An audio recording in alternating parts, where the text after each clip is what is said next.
Kongo nde mboka, mboka ngo mokengeli koi, mboka ngo mokengeli léopard.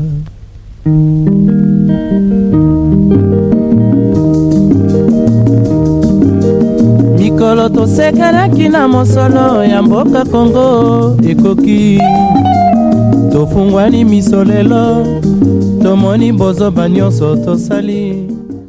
Très chers abonnés, vous qui nous suivez de partout, bienvenue dans votre numéro préféré, votre numéro de chaque semaine, le regard sur l'actualité nationale.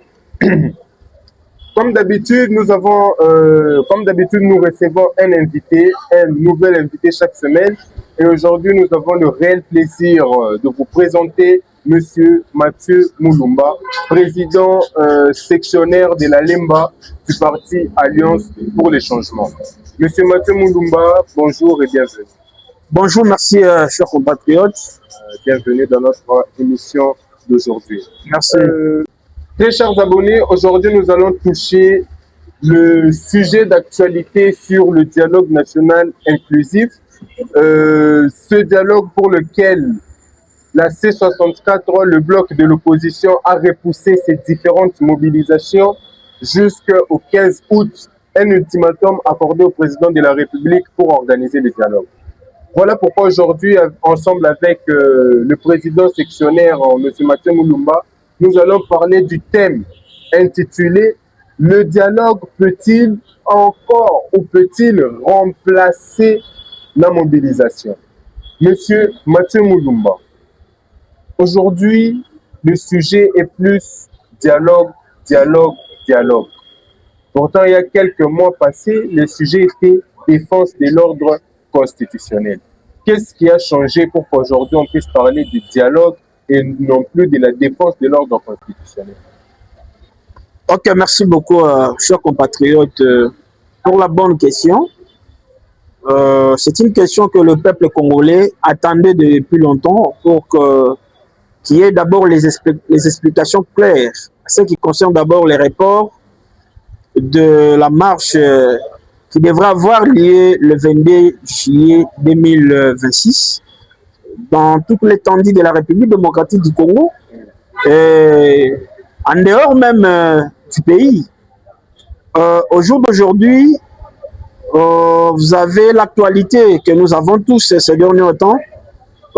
C'est d'abord le report de la marche et l'observation à une date qui sera bientôt officiellement annoncée par la présidence de la République démocratique du Congo pour l'organisation d'un dialogue inclusif qui peuvent rapidement chercher l'unité nationale et puis qui peut quand même lancer un appel solennel à tout le véritable Congolais de venir s'asseoir autour d'une table et partager et réfléchir comment nous pouvons défendre le pays qui est notre patrimoine commun.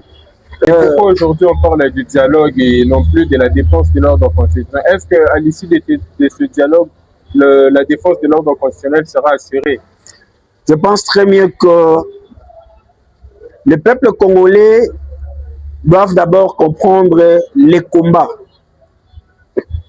et c'est un objectif.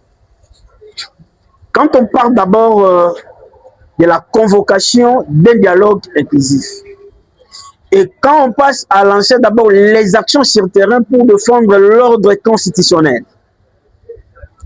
eh bien, vous savez, Nakati d'abord il y a défense, il y a ordre constitutionnel. Nous avons eu d'abord, il y a annoncé na peuple congolais, il y a tika debout parce que ce régime de Félix Antoine Tshisekedi avait un plan vraiment, il y a Mabé, il y a Kabola d'abord, un, pour diviser le peuple congolais, et deux, il y a pour balkaniser la République démocratique du Congo, et pas Iwapi, et Ali, patrimoine commun à Bisso. Et Tango, Batata Bakambi, il y a C64, ce qu'on appelle aujourd'hui la présidium de C64 et de leader de l'opposition, batali balobi nono tokoki ko participer na kati ya vision moko mal orientée na régime ya Ndeko Tshisekedi te. Parce que bandeko après avoir comprendre elengi ya pouvoir, après avoir kolangwa miliki ya kati ya pouvoir, ils ont voulu maintenant s'éterniser na kati aux affaires. Alors, nde omoni C64 nanzela pe ya proposition oyo ezalaka proposer ya dialogue et pas etata na biso mokambi ya yambo honorable Jean-Marc Kabunda Kaboun, il y a convoqué un dialogue inclusif pour sauver la République démocratique du Congo. Et au jour d'aujourd'hui, notre problème d'abord est d'aller à sauver Moganabiso. Parce que si on s'était dit, d'accord, il y a Sangana, on a Koboya toute forme, il y a balkanisation.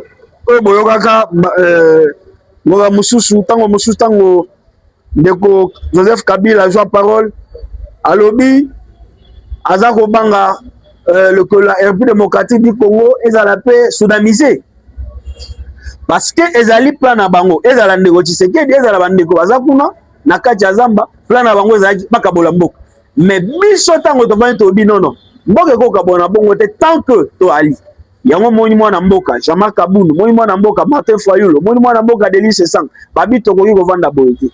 Nous devons défendre d'abord l'ordre constitutionnel.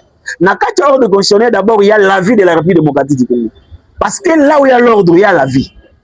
C'est la raison pour laquelle ce régime de finissant, qui s'aimer vraiment des ordres et puis pour restaurer des rives moko dictatoriales dans le cas il y a ensemble la République démocratique du Congo pour faire peur.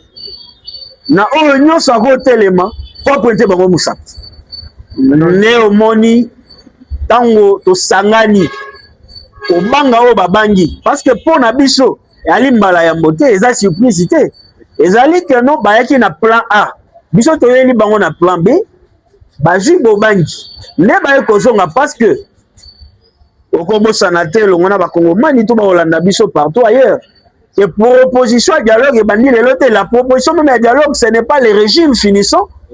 On va proposer. Ça a été proposé depuis longtemps. Vu que Bandeko Bazalaki na bolingo ya mboka te. Balinga kite que non. Moi solezala. Parce que nous sommes les Bantous. Nakata ba famille na biso. Quand ça ne va pas, qu'est-ce qu'on fait na ba famille d'abord ezali na responsable. Monique non bato bako yokana te bako bunda ya na leki bako solola te tata responsable un responsable de la famille à côté les mapois sangisa bango tout na qu'est-ce qui ne va pas mais c'est ça que Ndeko Félix Tshisekedi vit son incompétence ameki kobanga mais au jour d'aujourd'hui andimi dialogue par sa propre volonté mais parce que il vient d'être coincé par la pression sur terrain organisée par la coalition C64. Coup de chapeau, n'a pas leader tout, et puis coup de chapeau, n'a pas peuple congolais. Jusqu'au jour d'aujourd'hui, Batikali toujours debout, et Baza pour réclamer toujours balabala. Pour Félix Tshisekedi dit que non, tu as échoué, et tu n'as qu'à démissionner. En fait, président, les peuple congolais, ils en ont besoin d'assurance. Ni pour rassurer le peuple congolais que la suspension répétée, il y a la marche Nabino C64, et ça, preuve il y a abandon, il y a combat au Boubane pour mener les bandits. En tout cas, moi Mboka et le monde va congolais tout bas Hollanda biso. C'est ngel ba ebelo moko. Report ou bien l'annulation, il y a marche. Cela ne veut pas dire que nous avons abandonné notre combat. Notre combat est Tikalika Kalolenge Zalelaki. Sous la bénédiction, il y a peuple congolais et beaucoup.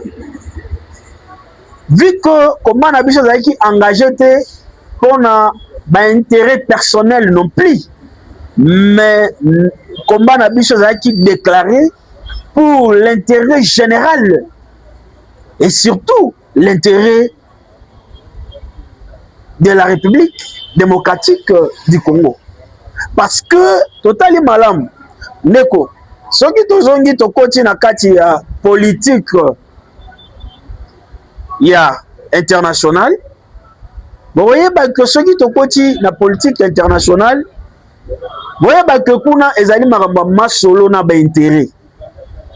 C'est-à-dire soki totiki likambo mboka na biso ke bapaya bango mobaya ota na mutu te congolais la na malamu kota na mutu te ke no mopaya o akoya atiki ba faire na ye pa na ye aye pour résoudre situation mboka na yo aye ka pamba non tango aoya pe na cahier de charge na ye vu que il est là pour na kosolisa bino mayebi ke na suka il faut pe moi boyoka pe oya koloba po na ye pe. Donc yango moni comment na biso ezalaki engagé pour que la paix en République démocratique du Congo ezala sloganté mais ezala une réalité. Parce que le peuple de gens ensemble na ba leader batata bakambi ya C64 ba comprendre que non ndeko Félix Tshisekedi amema mboka na kati ya libulu. Ndeko Félix Tshisekedi azali entouré na bato baza na lokoso na mayeba oyo bazali ko gagner nango. C'est-à-dire ekomi na dernière seconde ba yebisi Ndeko Félix Tshisekedi totondi na noté ozala na nouan. Mais bazoko bosana ke non eza pe na baye bakosaka Ndeko Kabila ke non totondi na noté. Donc report ya marche c'est juste pour na koluka kimia parce que combat na biso ezali engagé te pour na babiloko moko ba facilité moko be ba intérêt moko primaire non ezali combat noble pour na chercher pour na retrouver les intérêts généraux au peuple congolais à se retrouver. Comme vous le savez que dans ce pays on ne peut pas parler de l'insécurité sans parler de la République démocratique du Congo. On ne peut pas parler d'abord de l'instabilité sociale, économique, même les lois tout à tout la télévision, tout. Mais n'oubliez pas que Namor Anabiso, Nyon Sezali Nassé. Yango Moni Batata, vu que comment Nabiso Zaki, pour que Maramba Malonge Monana, le Moni Tombini, Tobi Toyo Kana Nubang. Le kola bandimi na kati ya vision ya combat na biso to pesa bango na nungo.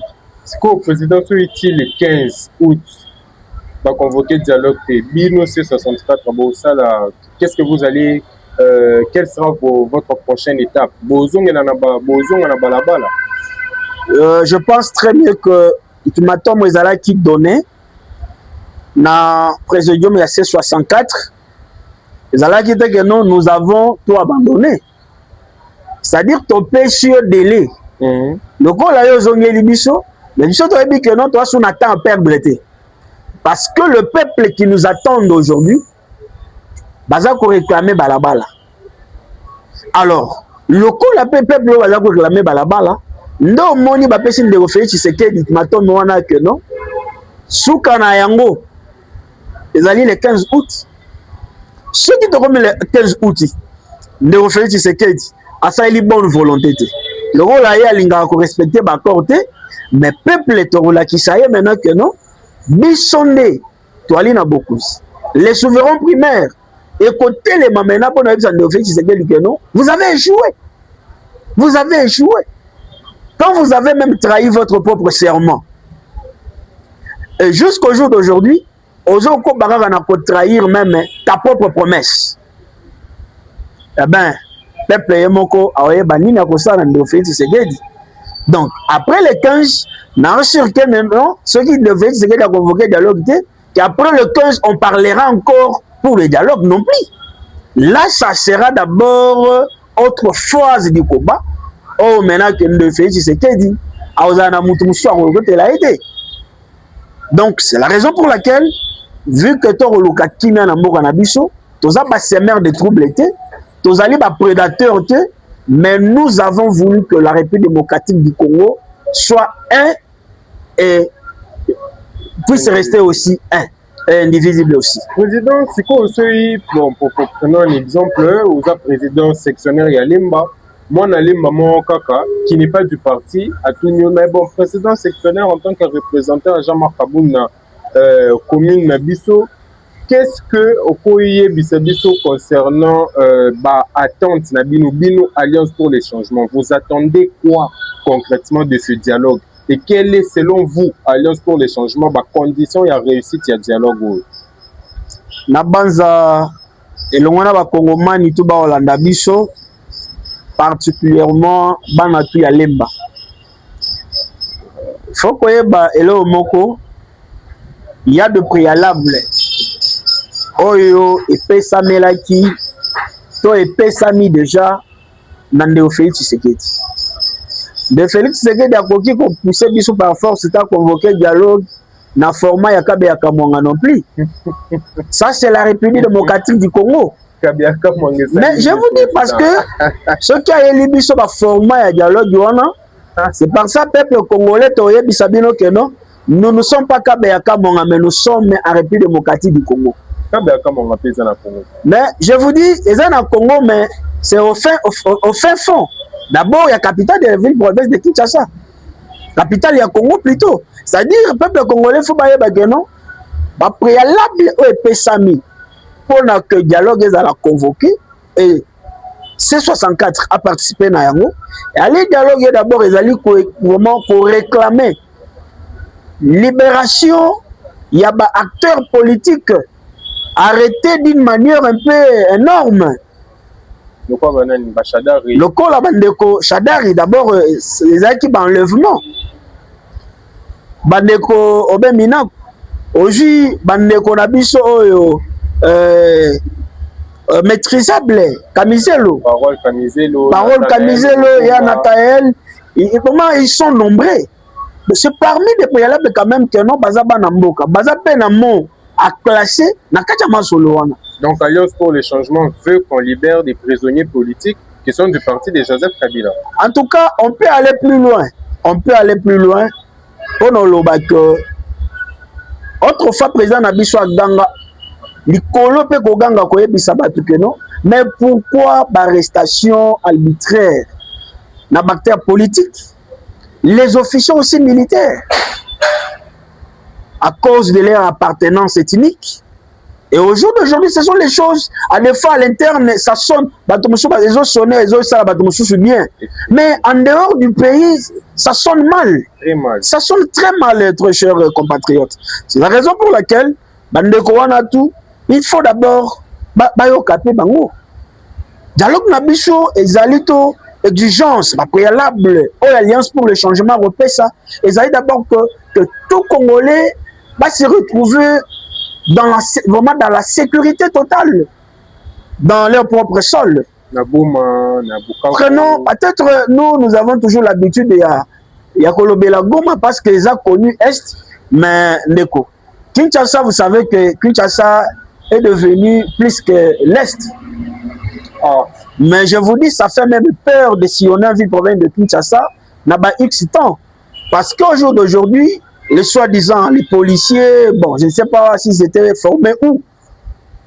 Ils coopèrent vraiment au jour d'aujourd'hui avec les milices des forces du progrès pour tracasser vraiment les habitants de Kinshasa.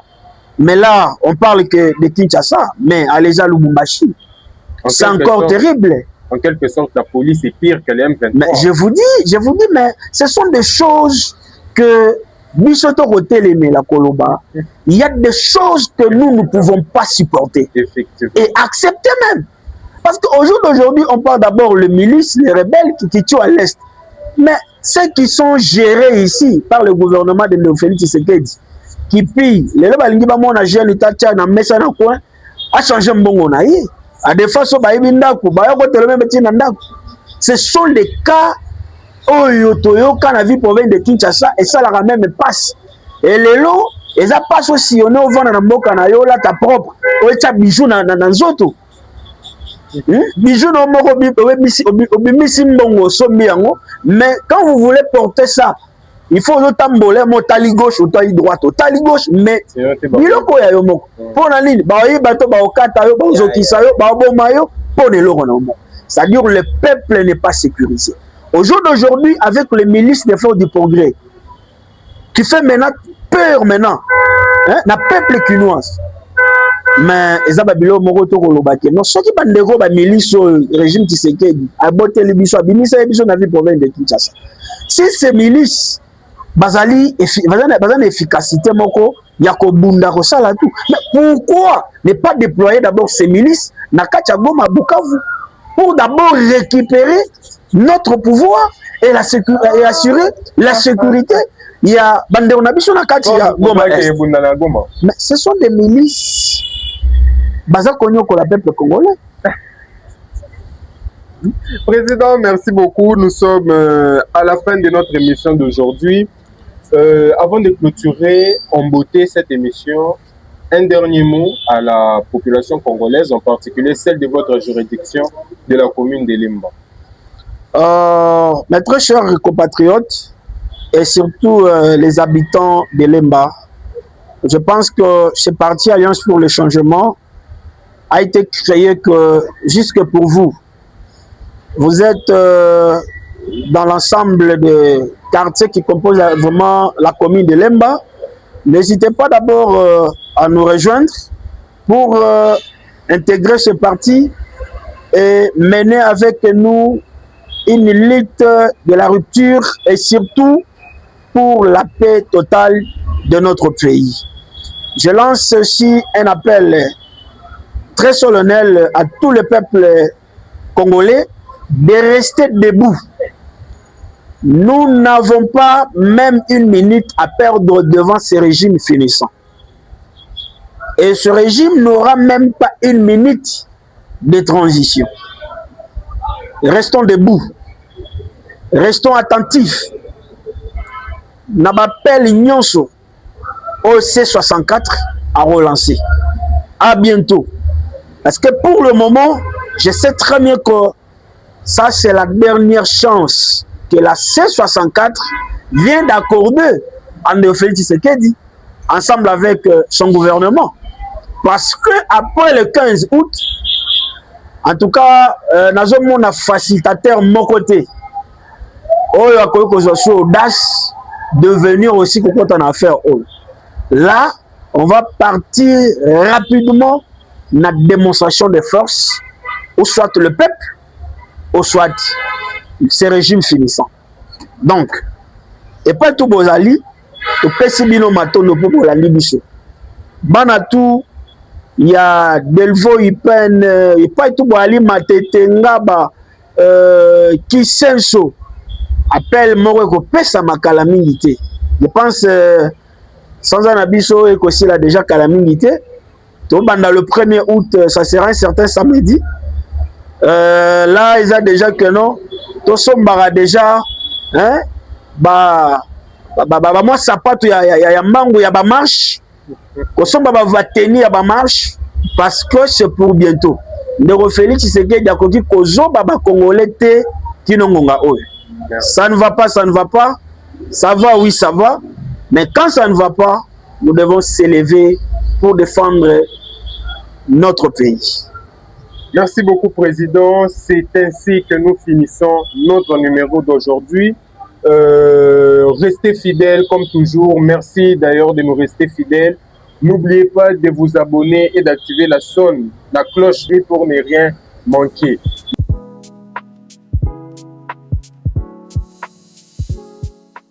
Osekanaki na mosolo ya mboka Kongo ekoki tofungwani misolelo tomoni bozoba nyonso tosali